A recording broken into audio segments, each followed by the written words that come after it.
Well, shifting our focus now to Iran, weeks after repressing a wave of protests, Iran has now taken a two-track approach. It is rounding up and jailing perceived critics, while at the same time pursuing a potential diplomatic opening with the United States. A spokesperson for the main reformist coalition told local media that Iran's Revolutionary Guards have arrested the group's spokesperson Javad Imam along with 4 others. Several activists and filmmakers who co-signed a protest statement were detained as well. Iran's government has branded the protests as riots fueled by Israel and U.S. In a statement on Monday this week, the country's supreme leader Ayatollah Ali Khamenei urged people to show resolve against foreign pressure. However, alongside its defiant pronouncements, Iran has signaled that it could come to some kind of deal to dial back its nuclear program to avoid further conflicts. Local media reported that Iranian Atomic Agency chief Mohammad Eslami had said that Tehran could dilute its highly enriched uranium in return for sanctions relief.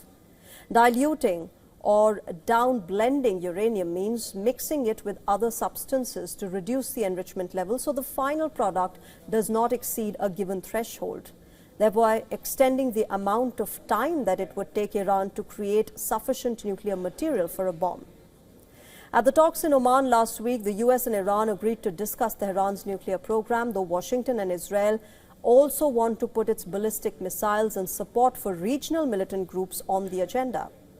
Iranian officials have repeatedly ruled out putting Iran's missiles, which is one of the largest such arsenals in West Asia, up for discussions with U.S. and Israel. Iranian President Masoud Pezeshkian said that the new round of nuclear negotiations is an appropriate opportunity for a fair and balanced resolution of Tehran's nuclear issue, calling on the U.S. to avoid excessive demands. The Islamic Republic of Iran, for its part, will take steps toward the success of this path and hopes that the other side will also remain committed to this objective and its requirements without making excessive demands so that a desirable outcome can be achieved.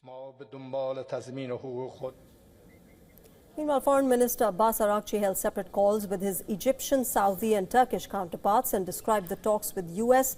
as a good start, while emphasizing the need to dispel mistrust about the American side's intentions and objectives.